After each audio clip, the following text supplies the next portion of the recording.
Welcome back to another episode of the One More K podcast. My name is Markus Knirk, and I am here with my good friend Ned Phillips. Good morning, Ned.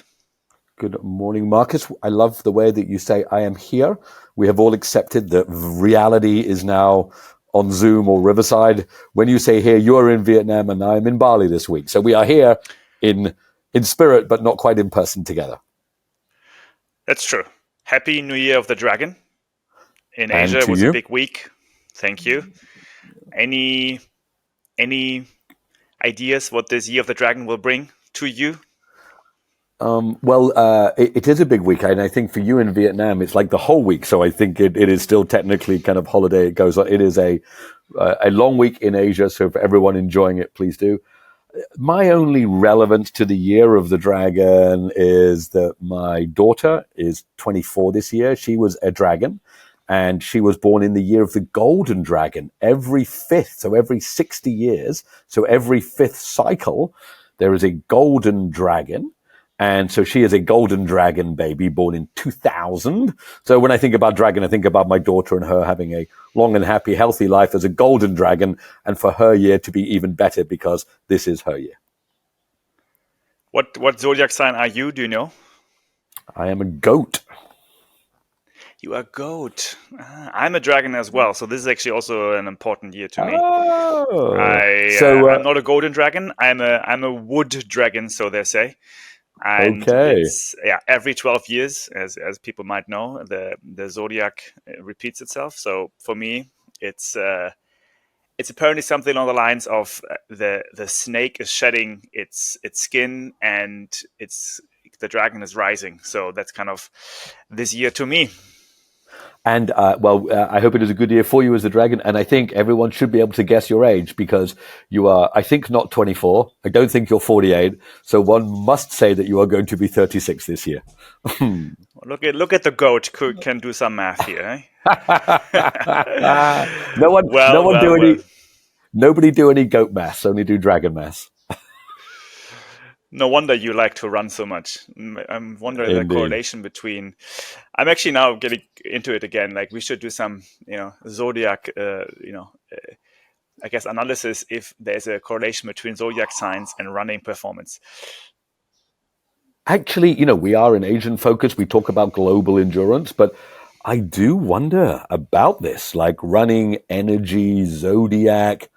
For another episode, we should dig into this connection between the Chinese calendar. Yes, indeed.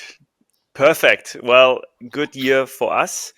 Unfortunately, kicking this one off with some sad news for some others. We did have a tragedy happening out there in Kenya. Kelvin Kiptum, the current road marathon record world holder, passed away in an accident.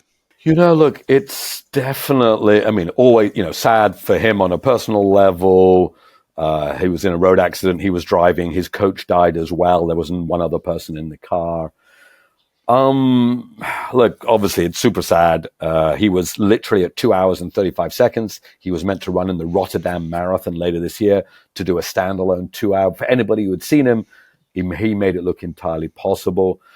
And look, it's so hard to know, but, he obviously rose to fame very quickly. And, looking at these 5K splits, just amazing. He was amazing at the end of races. Like, he would be powering through. Did you ever see him, Markus, at the end of marathons? Yes. It was amazing. Yes. Incredible.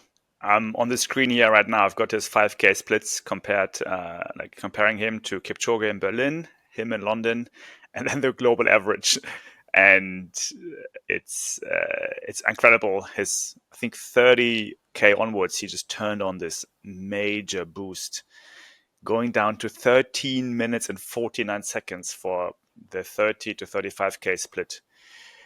Incredible. It's basically double half the time of your 5K last weekend. Look, it is good that we have some good memories to think about this young man. Obviously, we don't know him personally.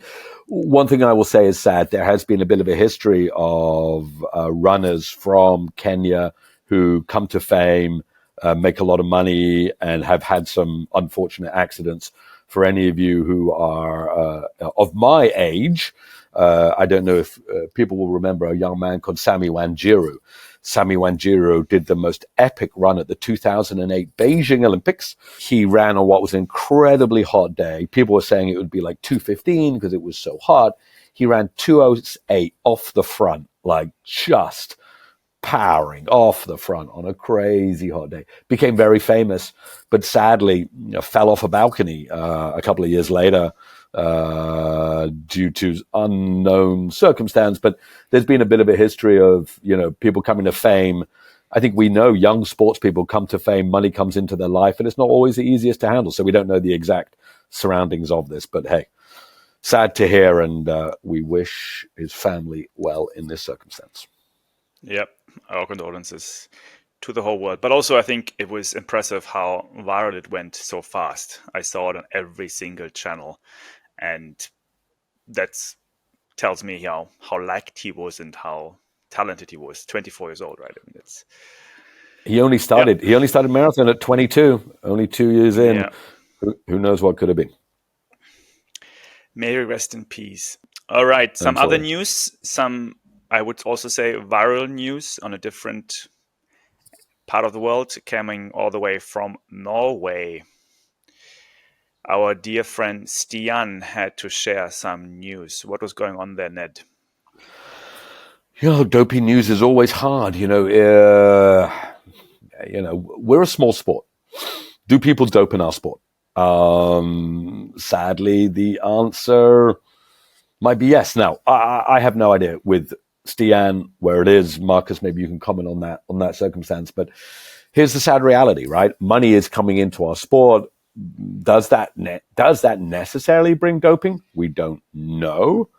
But Markus, why don't you maybe talk a little bit about Stian's exact kind of position and post and where he's at?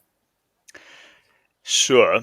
I'm also having here his Instagram post where he basically came out to share that pretty much after his OCC race, an amazing race at UTMB last year, he finished first on the 50K distance. He also, I think, was the world champion in a previous race. And he shared that the drug test that was taken from the French anti-doping agency turned out to have a substance called chlortalidone. I'm not sure if I pronounce this correctly. I've done some digging into this, but pretty much it is not necessarily a directly performance-enhancing drug. It is more a performance-enhancing drug that masks or suppresses other drugs. I'm going to leave this part there, but what's been then happening, he's claiming to be a clean athlete, which, that's benefit of the doubt, and he is going to defend his innocence rigorously. He also has been in touch with some lawyers, so they did check the second sample that was taken, and again, they found the same substance. So now he is looking into this case and trying to figure out how he might have gotten the substance, whether it's via food or drinks or whatnot. So it's very confusing. Must be very tough for him. He was giving an interview on the Norwegian television, and he was definitely shocked and very touched by all this. Yeah, so pretty sad for him. He won't race this year. He, because the investigation is going on, he can't take on international races.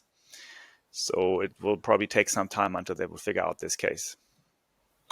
It's a tough, you just don't know, right? You really don't know. Some of them have, some of them haven't. We have no idea in this circumstance. But I think it's a bit like a long time ago in medieval times. I think the story was this. If someone accused you of being a witch, this is in the UK, they could throw you in the river with your hands tied. If you floated, you were a witch because you could float with your hands and legs tied, and then they burnt you at the stake.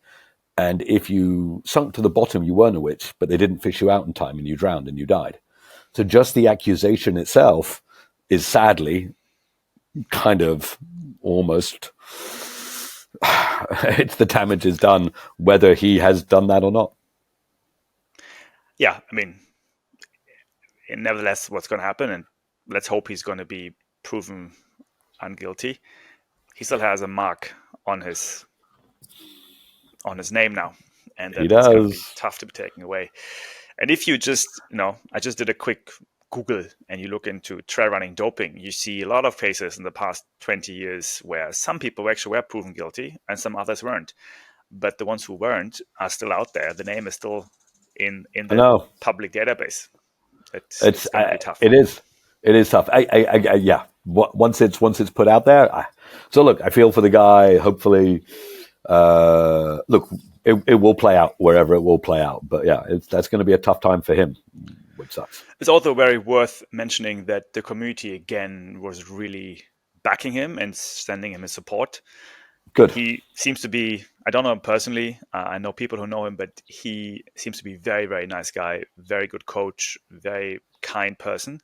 So people are really saying this, it's very confusing to them. Good for him that he's a nice person. If he wouldn't be that nice, I think the public opinion would be a bit different. and it definitely matters. Yeah, let's see how it plays out, man. But one thing I will say is I don't think this is the last of it. Not just him. I mean, it's going to become more prevalent in our sport.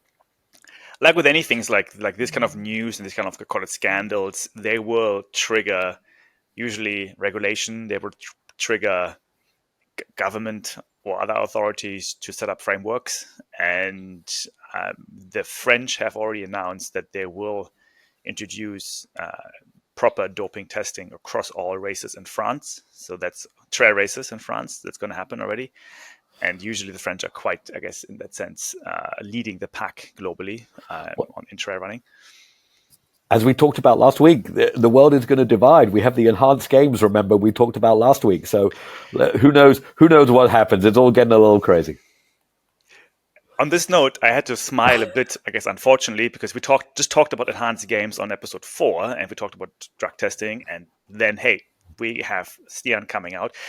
Also, we talked about how we find it staggering the number of, I guess, the cash involved for a global market, for like an emerging market athlete to participate in global races. We talked about it in episode 3. And then what happened? UTMB and some others were announcing support for the global athletes.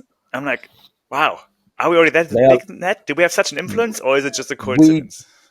We do. If you believe it, it happens, Markus. If you believe it, it happens. We have to will it into existence. We keep saying the things will happen. Let's believe it. It's hilarious. I mean, so what happened there on this quick note, just to keep the UTMB thing going. I kind of, it's a nice narrative. There was a call between Camille Herron, the current 24-hour world record holder, and the Polettis, which is the family who owns UTMB. And the call was mostly leaked by Camille. However, her tweets were deleted later. And I did read the tweets at the time, but she took them off. Can you imagine? Wow. So maybe it was a bit too much to share. But in essence, the conversation was about various parts of prize money, of course, making it more equal, diversity, talking about some African runners. Did you read that comment? I did not. I was saying that too. Look at us. We are ahead of the game. Yep, there was, I'm going to use a strong word for the Western Hemisphere, kind of a racist comment from certain people, how the Kenyans only do it for the money and are not necessarily generally caring about the sport. Yeah, but oh my God. Okay, I'm glad I didn't read that. I'd have to rant about that.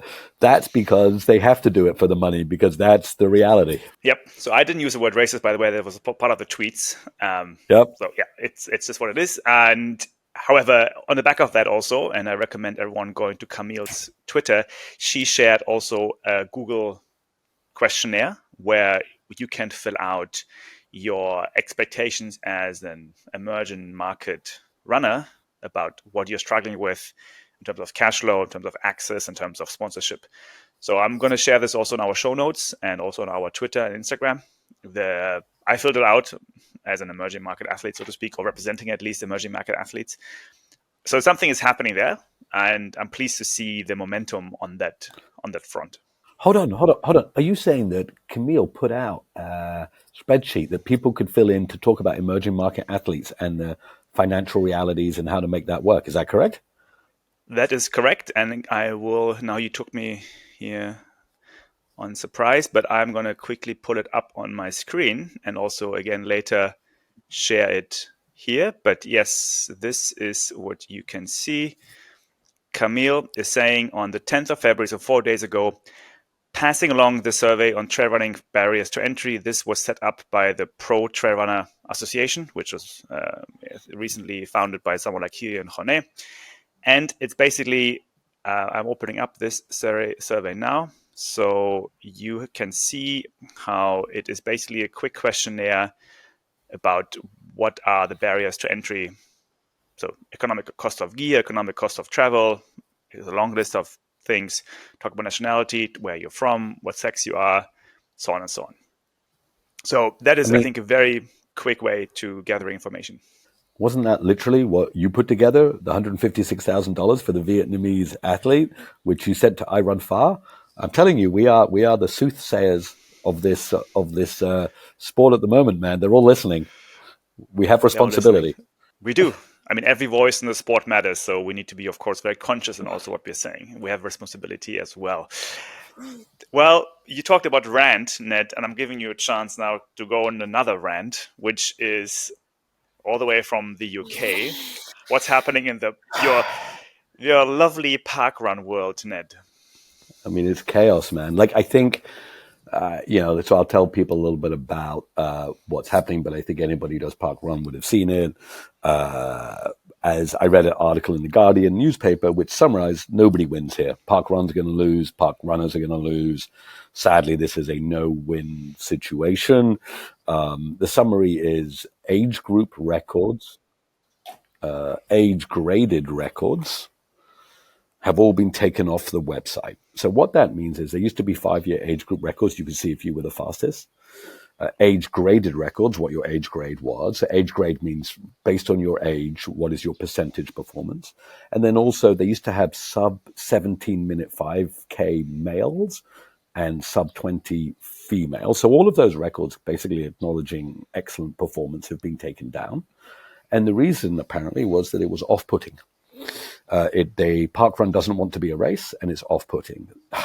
Look, I hate to tell people, but parkrun's a race. So I don't know if you don't like that parkrun. Parkrun is a race. People like racing. If you don't want to race, go for a run. There was quite a strong feeling from runners that this is not the right thing.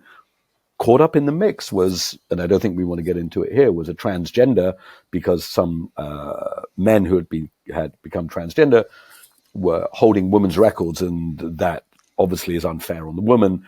That was circulating at the same time, and these two have been kind of brought together, which I think is not correct.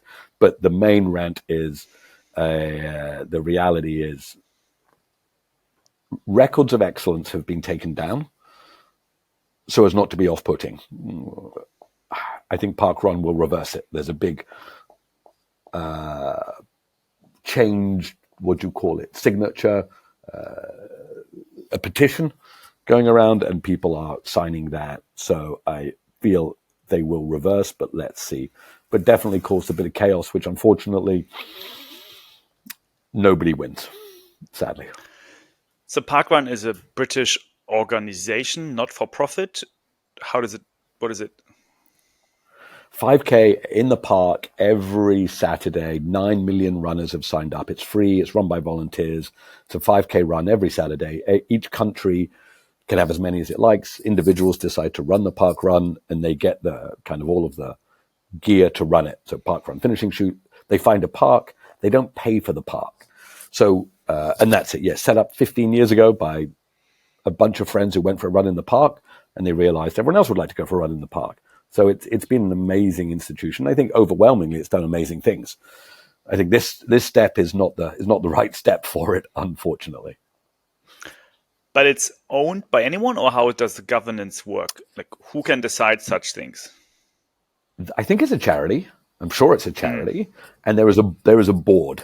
So there is a board of people who run it, and they are paid like any charity. People who run a charity take some of the money, but they only make money from like advertising or sale of T-shirts or stuff like that, or donations. And then the board of people run it, and and it was that board that made the decision. It sounds like quite a few other conversations happening also in parts of the world about, gender equality. And you said it several times now, people felt put off, which I think is a very gentle term. People can call it the woke mind virus. You have different terms using out there. There's already been a lot of conversation in other sports about transgender, about gender equality. So is this the beginning or is this the end of this in the running sport? Well, look, it's not the end of Parkrun. Parkrun will go on. It's been through ups and downs before, but it's, I think that the transgender thing will go on. It's complex. For any of you, now I know Lance Armstrong was not everybody's favorite person. He now runs his own podcast called The Forward, and he did a series of 6 shows on transgender sport, and took a very interesting look and had people from both sides talking about it's a complex issue, so not the end. In terms of removing race results from websites, I am really going to struggle that anyone's going to convince me that removing race results, and I will acknowledge a bias. My dad, who was the holder of 3 parkrun records in Scotland for 85 plus, has his records removed. So my dad no longer has the pleasure of seeing his times on the website, which I know is a small thing, but did not make my dad happy. I am quite provoked by this conversation, to be honest with you, because we all know it's happening in other sports. Again, it's like very common to talk about in football and whatnot. But trail running so far, and even triathlon, has been spared by this conversation. So this seems to be, for me, on my radar, the first time I'm getting exposed to such actions and thinking about times and transgender. I'm very curious, and we don't have to answer this now, but again, us maybe being ahead of time with our podcast, maybe we're going to see more conversations happening from like a UTMB trying to be nice and trying to be ahead of time, so to speak, maybe not, but saying, hey, we make it more inclusive. Let's see. I'm actually very curious to see how this plays out in our world, because I think we will not be spared by it. Yeah, look, the transgender issue is super complex, above a lot of my thought process. But removing times of excellence, removing records from websites to be less off-putting, they actually said they didn't want anybody to feel that they would come last. So they can come to the run and not feel. I understand that no one wants to come last, but I hate to tell people that's how life works. So if you don't want to be last in a race, go for a run. No one's stopping you going for a run. And the people like the 85-year-olds who are setting records and like to have a little bit of their time showing they're the fastest 85-year-old, taking that down, that is off-putting. So I am put off Parkrun at the moment, even though they're trying to be not off-putting. Yeah, fair enough. Interesting. Let's. I guess we will have to circle back to this topic eventually. Let's see what happens. I also have some other news on terms of racing and stuff. The information I received a few days ago, well, time flies by, was that in terms of sponsorships and distances, what is happening is most of the larger brands and sponsors are incentivizing athletes to push more towards the 100-mile distance rather than the 50K or 100K distance. And that's interesting. And the impact is also interesting, what it might do to racing and athletes and the intention of the sport. If you're a 100-mile distance athlete, you are incentivized more than a 50K athlete. I think that's mirroring what happened in triathlon. There was this big thing that Ironman earned more than Olympic. So even though it was at the Olympics, Ironman people earn more. Why? I think people just like to see more suffering. I think it resonates better. Ironman, 100 miles. See, 50K to runners, if you're selling gear, 50K just doesn't sound as cool as 100 miles. Ironman sounds better than triathlon. This was a huge debate that people like Jan Frodeno, when he moved from Olympic to Ironman, earned way more in Ironman advertising than in triathlon. So yeah, it's not surprising. I don't know how 50K athletes feel about this. I actually really enjoy 50K and even like 42K, these fast races. I think they're super exciting. But yeah, I guess as humans, we do enjoy the greater stories of the greats who are doing the unbelievable of 100 miles. And I'm sure it will not stop there. I mean, I think we will see, of course, longer distances coming as well. But yeah, I can see how some short distance athletes, well, short distance, 50K is not short, but shorter than 100-mile distance athletes are wondering now how to go about this. Should they go to the 100-mile now in order to get more sponsorship and more attention, or should they stay with a 50K? It's a look. I think in the end of the day, we're talking about it. They've got to go where the money is, right? To a degree, if they need to, like if that's what they need to get it in there. You know, some of the guys. But look at the people who are making the most. Who's making the most? Courtney, Killian, Zach, and look at the distances they're mainly doing. It's the hundreds. Yeah. I mean, also maybe then again, what we discussed already, the Super League triathlon is a good example where they're trying to go the other way. They're going to be in a shorter sprint triathlon distance, getting attention to this more entertainment part of triathlon. Short, quick, fast, exciting. And we might see something similar, like these amazing 25K races or even like 10K races where it's more about the participation of the fans and entertainment around it, which might bring back the money and sponsorship into that world. But right now, I think the big brands, the gear and watch brands, are all about 100 miles. Yeah, I mean, look, and I think honestly, like it is really just mirroring the whole Ironman thing, and it makes sense. It just sells more gear. Yeah. I have a question for you. If you would start your own running team, how would you do it? Out of the blue. Who would you bring on board? How would you do it? Like, give me your thoughts, Ned. Do I have unlimited money? You have $10 million.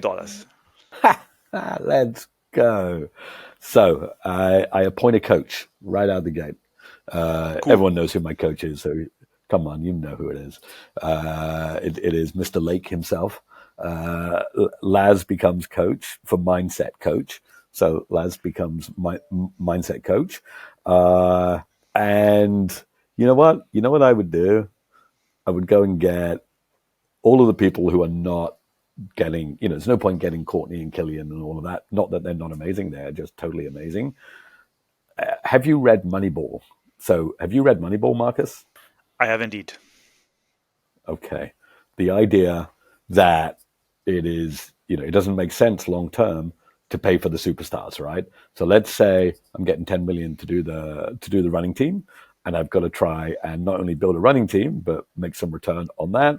The best way to do it is the Moneyball approach.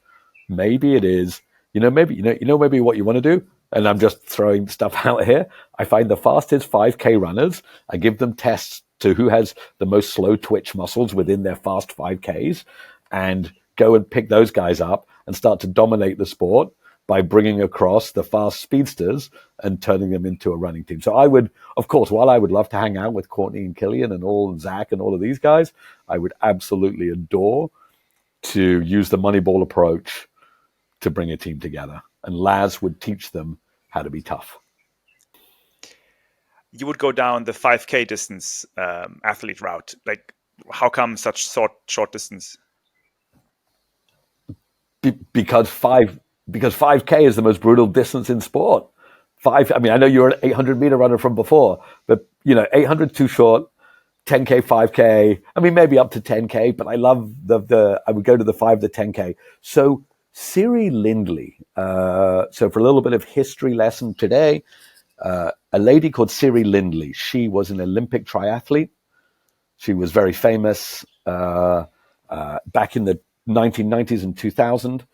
And she then got a job with USA Triathlon to make women's triathlon gold medalists. So she was told, we don't want you to take the current crop of triathletes. We want you to go and find people outside triathlon who are either swimmers or bikers or runners and bring them in. And she went out and found swimmers and said, do you want to be a triathlete? They're like, no. But she tested them and said, look, you are not quite good enough to be gold medal swimmer or gold medal biker, but I can get you a gold medal in triathlon. And she did it. So if you know who Gwen Jorgensen is, if you know who some of the greats are, so that's what I'd like to do. Go and find. And I think these 5K people, they have the speed. If we can teach them toughness, they would dominate. And you would basically say you would train those 5K people to become ultra distance runners. Correct. Interesting. Yes.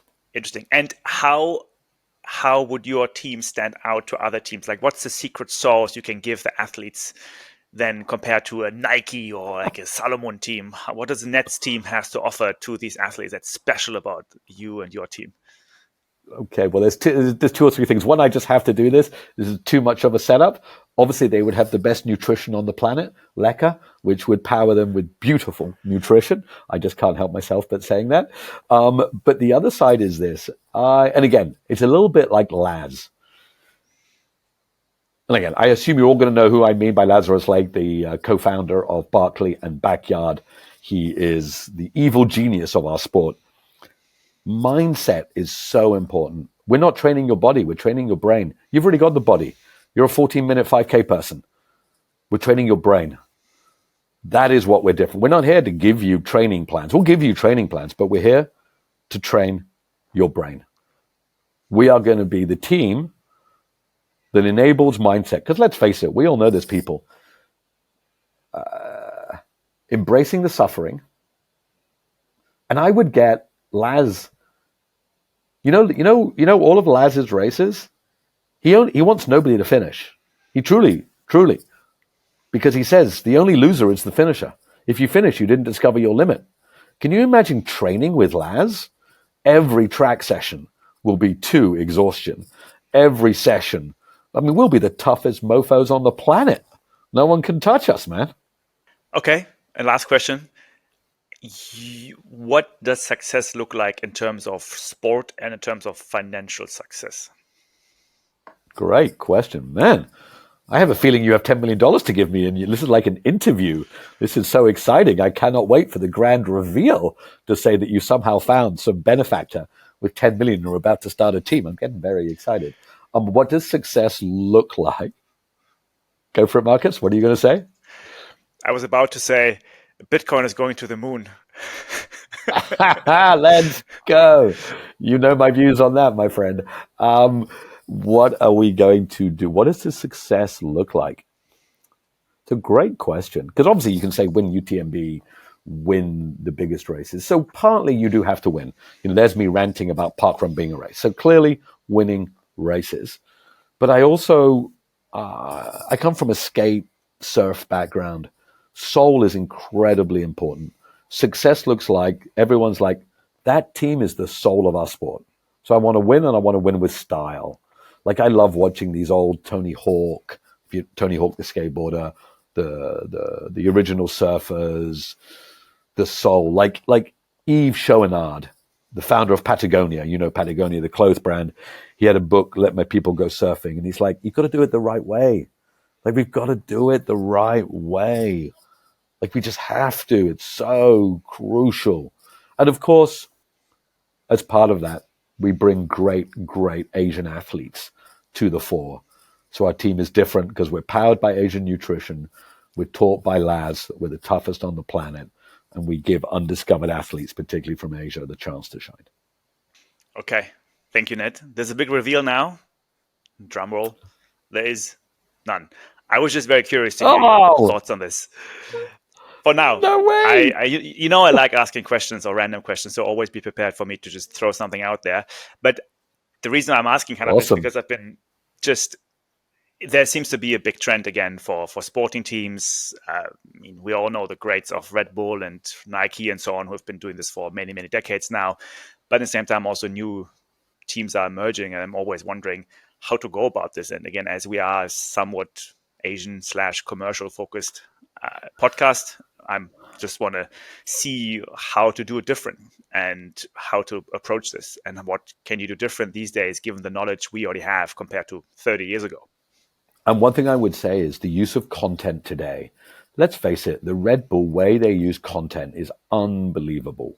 Unbelievable. Look at their athletes. Danny McGaskill, who was a mountain bike trick rider, who was Red Bull, who you've seen. I'm sure if you haven't seen Danny McGaskill YouTube videos, he's not competing.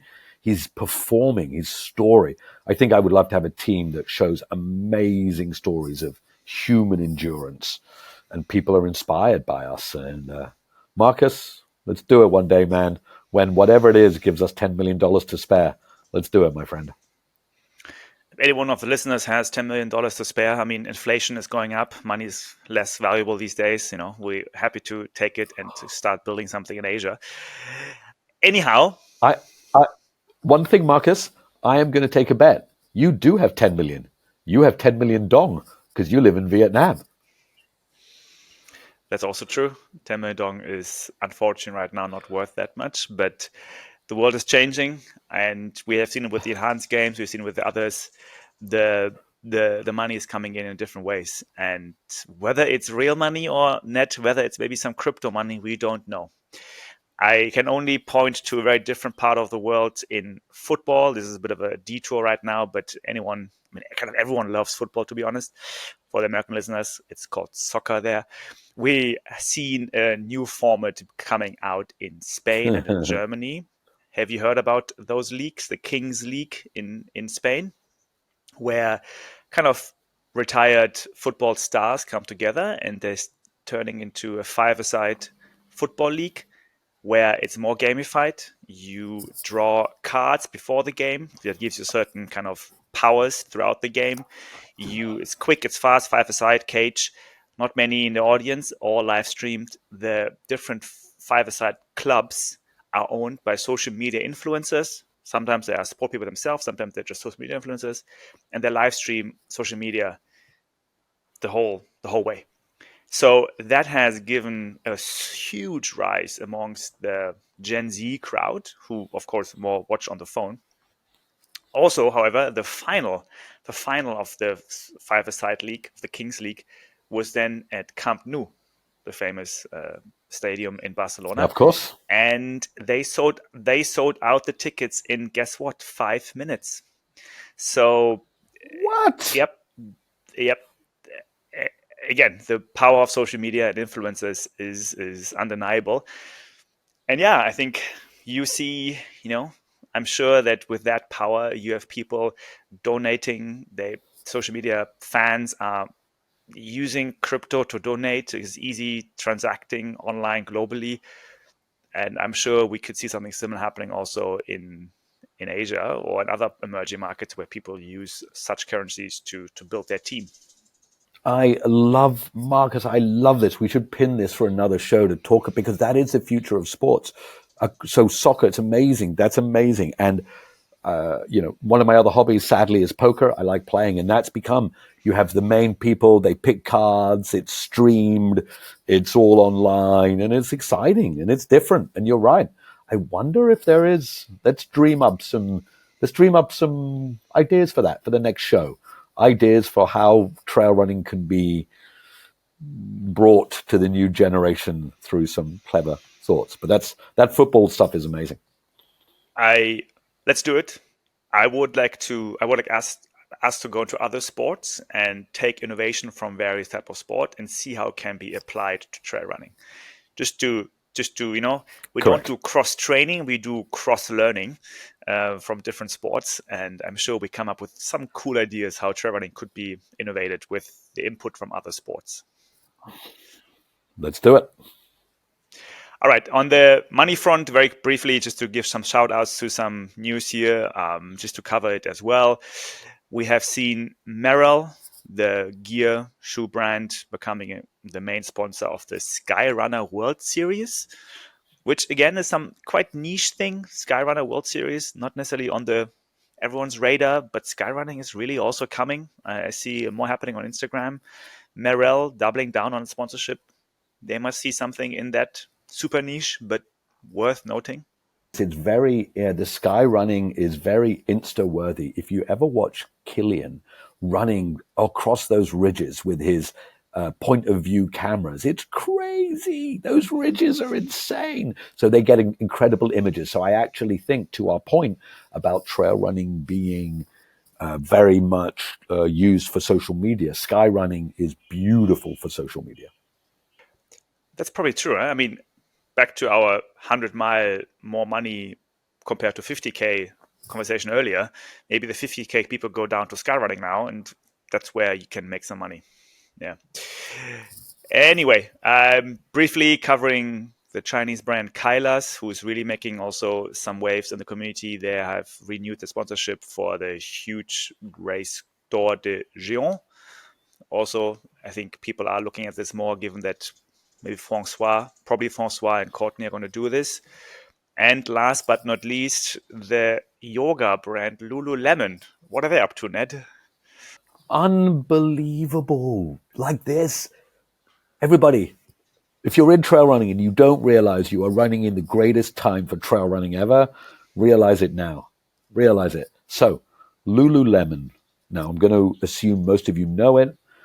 Lululemon started, I believe, in Canada by a guy, I don't remember his name, who beautifully dominated, particularly women's. They do men's gear, but they started in women's yoga and active gear.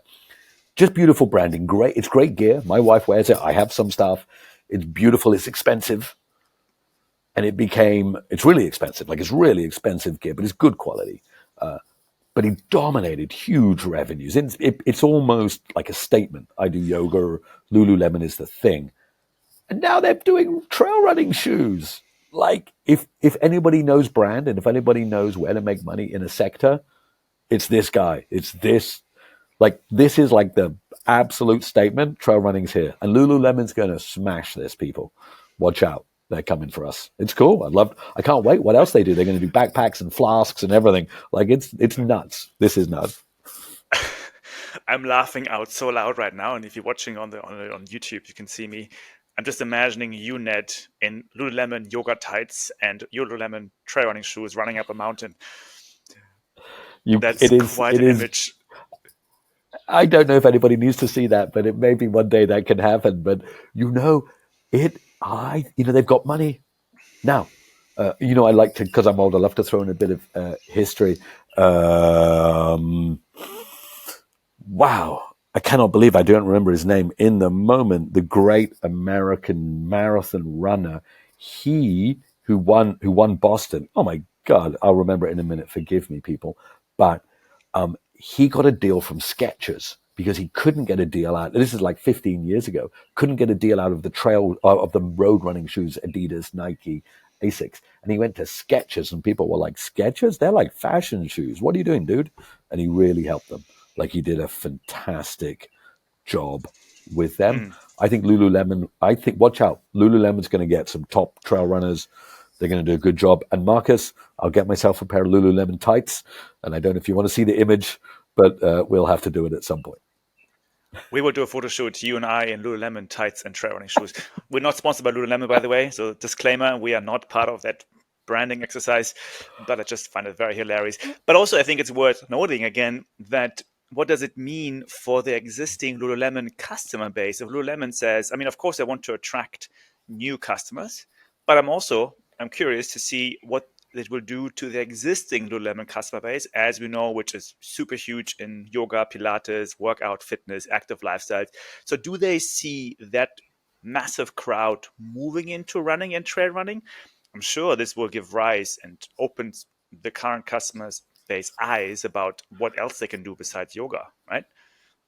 So this is, strange as it sounds, probably the most important news of the week. Lululemon coming into trail running, it's like a statement in our sport. It is, money is here, interest in here. Trail running is amazing. As Dylan Bowman, if you listen to Trail Running Dylan Bowman, he says, the greatest sport in the world. Like, Dylan Bowman is just fantastic at podcasting, and he's a team sports guy. He used to play lacrosse, and he talks about trail running like they talk about football in America, NFL. He's like, trail running, the greatest sport in the world. This is it. And he even, like at Black Canyon that we're about to talk about, he had like a halftime show. He had tailgating, which is an American thing you do before football. While I do not believe trail running is the biggest or best, well, I believe it's the best sport, we're on our way, people. This is not niche no more.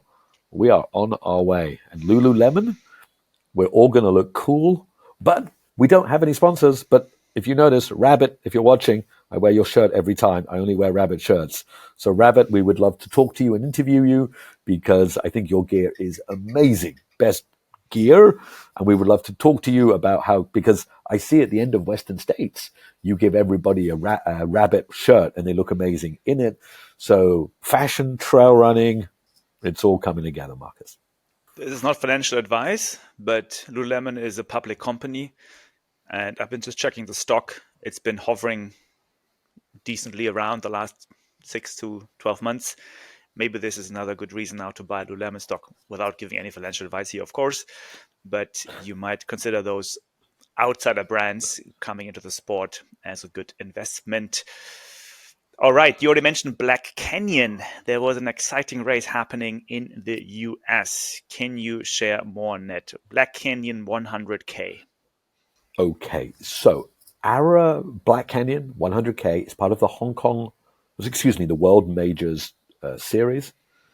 It is put on by Ara Viper Running. So if you don't know Ara Viper, it is one of the main, or probably the main trail racing provider in America.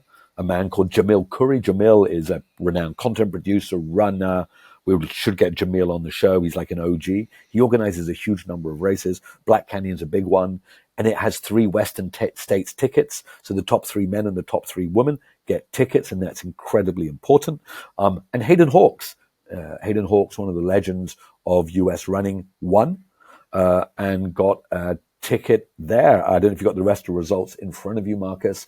But Black Canyon, it's an important race. And here's the crazy thing. The start was, it's in the Arizona desert, but the start was delayed by snow. The start was delayed. It was mud. There was a storm. Crazy conditions they had. Indeed. Hayden Hawks, who was injured, he was on the Single Track podcast recently, who really, I think, had a major comeback through this race, crushing it in 7 hours and 30 minutes, a new course record. And it was apparently a very fast race. I mean, you can see that the second one was only 9 minutes behind him, like another 4 minutes to the third, and so on and so on. So very tight, very fast race, all American runners, apart from the second one, who's from Mexico. It's quite exciting to see this happening. There was, again, some live coverage.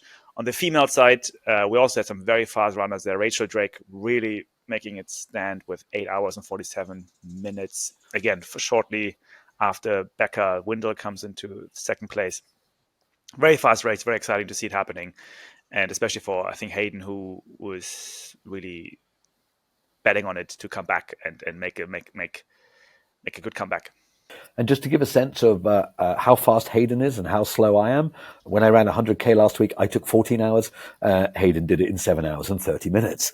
So Hayden is almost twice as quick as this old man over 100K. He is a fast man. We still love you, Uncle Ned. Don't worry about it. You have your place in this world. Coming over to Asia, we have the Hong Kong 4 Trails Ultra Challenge. This is a special race, Ned, isn't it? Oh, I mean, we could talk all day about this. So in Hong Kong is a very, if you live in Hong Kong, you know there's great hills. If you don't live in Hong Kong, your image is probably those sites of skyscrapers and a big city. And really that's what it is, right? It is an amazing, I lived there for 10 years. It is buildings, and you think of this kind of futuristic cityscape. It is also some of the greatest trail running of any city in the world. And I don't say that because I'm biased. I say that because it's true. Outside your door in Hong Kong, you have amazing trails. Anyone who comes is blown away. And lots of the greats have come. Scott Jurek's been there, and you know, back in the day, and Carl Meltzer, and all of these guys. I even saw them once on a race. Anyway, there are 4 in America. You have long trails, Appalachian Trail, PCT. We don't have much space in Hong Kong, but we have 4 trails that are renowned as country park trails. And when I say country park, so there's hills in Hong Kong, And interestingly, here's a stat. Hong Kong has the highest percentage of its landmass of country park of any country in the world. We have so many hills, we have the highest percentage of country park of any country. And when I say we, I still regard myself as a bit of a Hong Konger because I was there. There are 4 trails, the Mackelhouse Trail, the Wilson Trail, the Hong Kong Island Trail, and the Lantau Trail. And they are a total of 298 kilometers between them all. So the Mackelhouse is 100, and the others are approximately 50 and 70 and 60K each.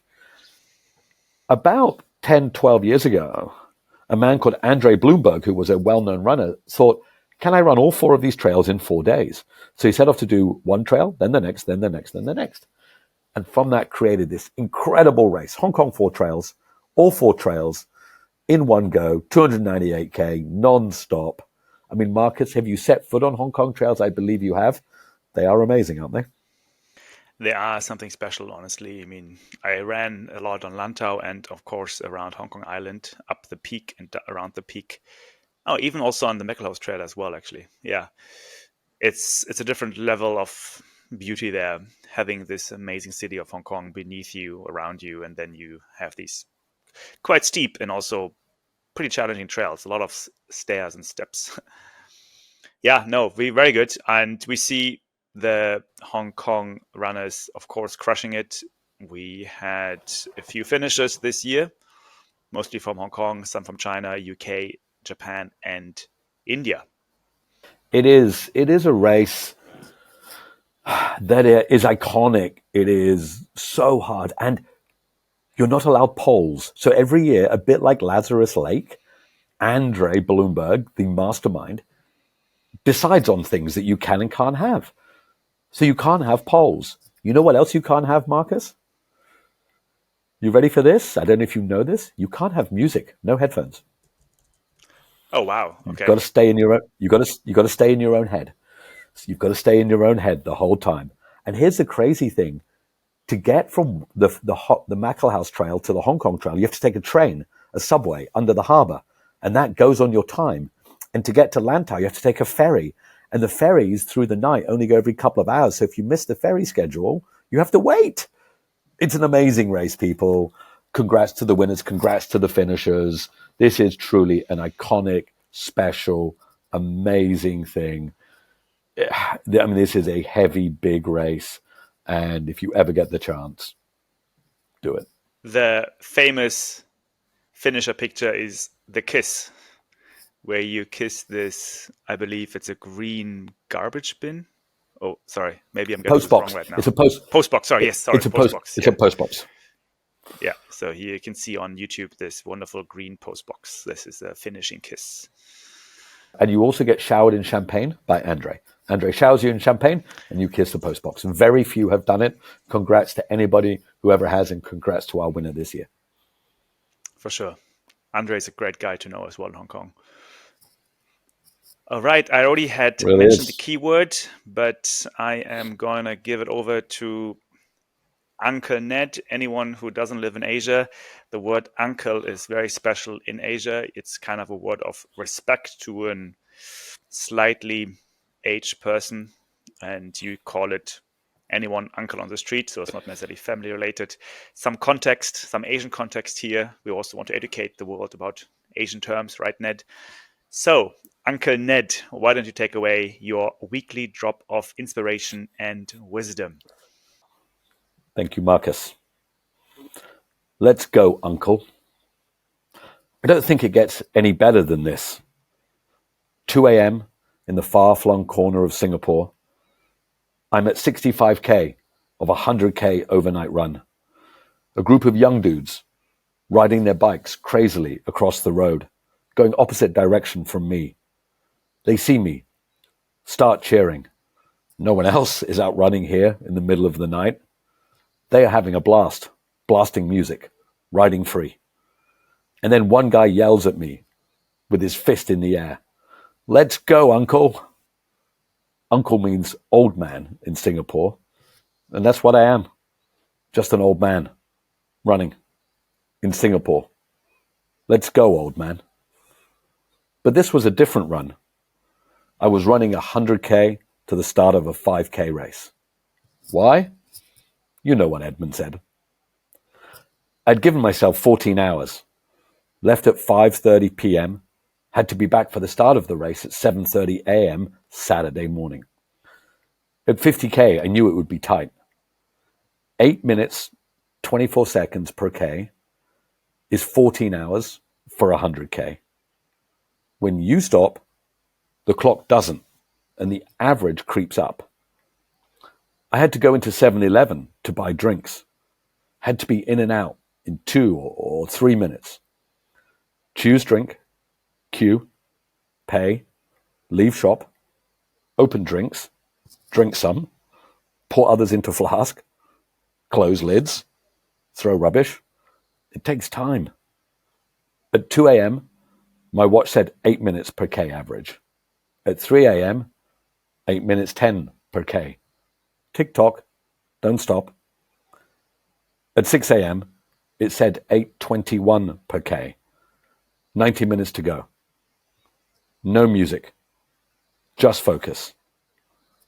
At 7 a.m., it says 8:22 per k. I arrive at 7:25 a.m. 100k done. 5 minutes to go before the 5k race starts. I was struggling to hold 8 minutes per k at the end of 100. I only have 5 minutes, then I have to race 5k with all my heart. Ugh, it's going to take 40 minutes. I suck. Gun goes. My friend Markus runs at 5 minutes, 40 seconds per k for the first k.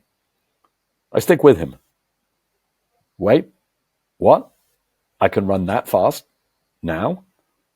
K2, the same. K3, who's Superman?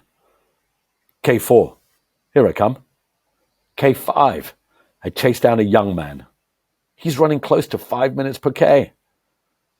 I finish 28 minutes, 32 seconds. 5:40 per k. How? After 100k? Honestly, I don't know. But I guess the body and the mind are beautiful, crazy, weird things. I don't know how, but I do know one thing. Let's go, Uncle. See you next time. Ned. Thank you, Ned. I appreciate this drop. I appreciate having been there with you. And just for everyone, I was not the young man he was mentioning. There was an even younger man than me. Yes. Great. It's always great to follow your adventures. Thank you. And look, it's just part of the interest really was neither of us knew, right? Neither of us knew how long it would take me, right? I didn't know, you didn't know. We just didn't know. And that was the cool thing, right? I think with you there, you started running at a pace that felt right. And I'm like, okay, I don't know. Like, can we do this? It was awesome, man. So thank you for being there, because I just don't think it would have turned out the same without you. My pleasure. We can't wait to hear and see the next adventures that you are planning. However, on this note, that's a wrap. Thank you, Ned, for joining. Thank everyone for listening. Please sign up to our newsletter to get the latest. Of course, follow us on Twitter, Instagram, or go to the website and just read more about who we are, what we do. And we were looking forward to seeing you again next week. Excellent. Thank you, people. We appreciate you being here. We'll see you next week. Bye-bye.